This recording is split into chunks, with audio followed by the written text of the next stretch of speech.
அனைவருக்கும் வணக்கம். நாம இன்னைக்கு பொருளாதாரம் பத்தி பார்க்க போறோம். இந்த பொருளாதாரத்திலையும் பர்ட்டிகுலரா 5 ஆண்டு திட்டங்கள பார்க்க போறோம். இந்த வீடியோல நம்ம பார்க்க போறது முதல் 5 ஆண்டு திட்டம்.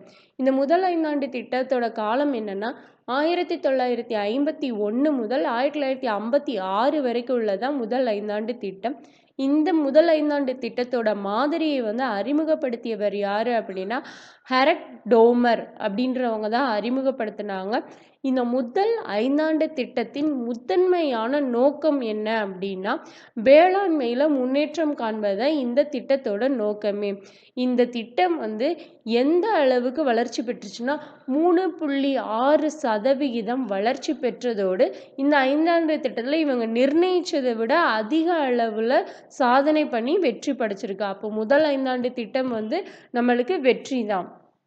முதல் 5 ஆண்டு திட்டம் காலம் எப்போது அப்படின்னா 1951 to 56.